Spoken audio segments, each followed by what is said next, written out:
So in this video, we're talking cameras.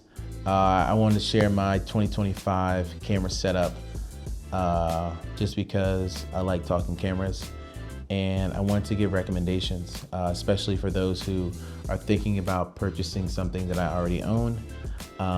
So we'll touch on the camera, we'll touch on how we use it, how I use it, and then I'll touch on recommendations. And I'll try to organize it from, most recommended to least recommended. And it's not necessarily based on the look, but sometimes it's the price, sometimes it's the market, all these different things. So without further ado, the number one stunner, FX3, hands down, I don't care what comes out, the FX3 is the most useful camera on the market.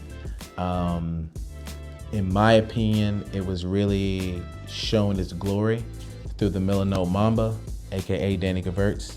He introduced a lot of us to Milanote, and he's just nice with it. He really, let that camera shine, and I feel that it was a glorified A7S III, and then it really became its own thing. And for us, we use it on dock, on commercial, on just about everything. And in the industry, it's used in just about everything from, short films to major productions. And I feel that it is, in my opinion, hands down the best camera to purchase on the market. Even if you own a bunch of cameras, it's always going to be useful. You can rig it everywhere. It's affordable, has a great image.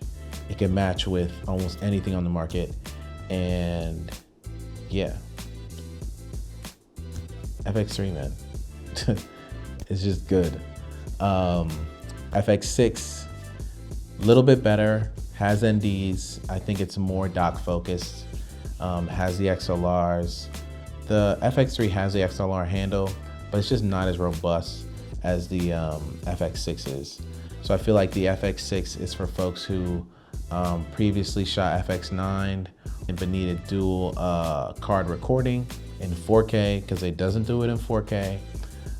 Needed something a little bit, elevated over the FX3, not image-wise, but just like tools, and want more of like a hefty build. We use it on docks. I'm shooting a feature with it now with my Burano as well. Commercials, shot a commercial with it last year. I see it used on films all the time. See it used on corporate, of course. We shot a conference on these. So they're just the FX3 and FX6 are the jack of all trades. Those are hands down, some of the best. I like the FX3 more, but the FX6 definitely has its advantage.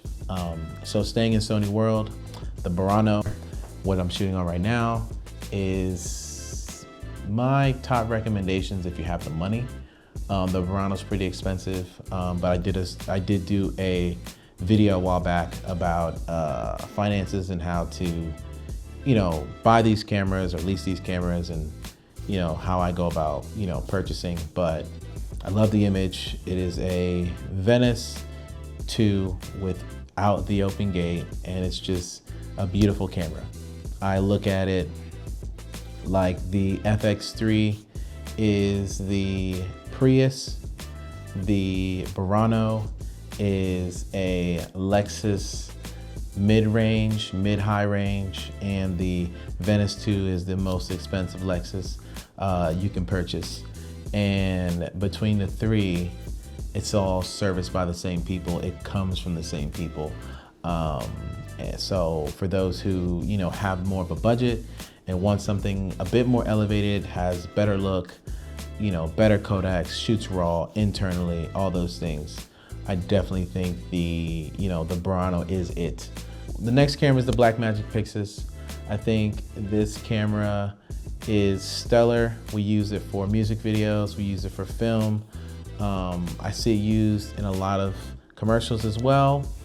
I recommend it for someone who's looking to be in that commercial and film market but don't need like the low light or running through dock scenarios. What I love about the Sony stuff is it can mold to the job, whereas I don't see myself in a low light situation pulling out a Blackmagic and thinking I'm gonna get great results. But again, a lot of people love it. It's probably the most popular camera on the market. I think it is the most Blackmagic camera they ever came out with, right? I remember when the Pocket 4K came out, it was like the world just froze because it was a 4K camera, $4,000. And I think they did this with this open gate, wonderful image, box style camera, solid. Next up is the Ronin 4D. I think this is a wild card.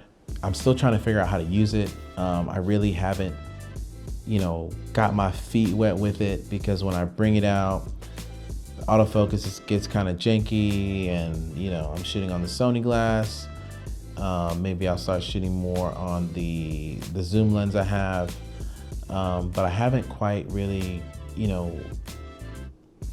locked in. I would recommend it for somebody who is a gimbal operator, for someone who needs a versatile camera, because if you're taking one camera somewhere and you need all of these things, that is the camera. But in my situation too, I could just take a gimbal on my FX3 and that also works. So it's a little bit of a toss-up. But the Ronin 4D is pretty solid. I would say my recommendations is try it before you buy it. Rent it first and then see if it makes sense, and then do your thing. But it's definitely a rental first camera. The GFX 102 is my stills camera, but it shoots video. So I want to sort of blend the two, and I want to find ways that if I'm on a job and I'm doing stills on FUJI, that I could just switch over to video and do some video with the same setup. So I would say it's a really good camera for someone who's a hybrid shooter and does really high end, or just wants a good, stills camera. The blue, I would say the 408 ZM2 Super 8. Still trying to get a better image with that. I still haven't cracked it. It's a lot of like weird quartz and stuff.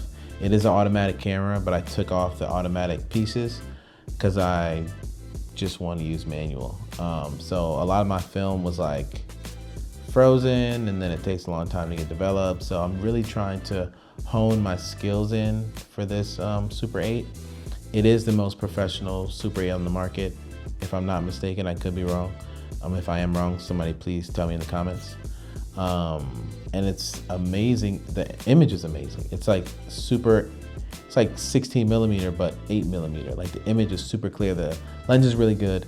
I just haven't really, figured it out. And my recommendations would be to rent one, play with it.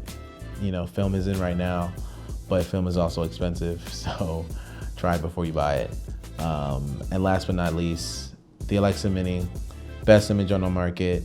You will use it for music videos, we use it for commercials, we use it for docs, we use it for short films. And it's just the Alexa Mini, it's just solid. It does amazing work, the image is great, and you don't regret shooting anything on Alexa. But I don't really recommend it for those who are not shooting that type of work. And if you're just starting, if you just want to get something nice, if you're mid-tier and you just want to shoot on something good, rent them. Just rent an Alexa. You don't need to buy it. But if you kind of get to that point where you're renting it out all the time, and once a week you need an Alexa, buy it, because you can get money back on the rentals, pay it off, free camera, all that jazz. But yeah, that's my kit. Alexa, Buranos, FX3, FX6, Pyxis, GFX, Ronin 4D, Blue, and they're all used for different things. But again, all of these can be done with the FX3. So please let me know in the comments, what are y'all shooting on? What type of stuff y'all shooting? And what cameras are you looking forward to this year? So that's all I got. Thank you for watching. I'll catch you on the next one. Peace.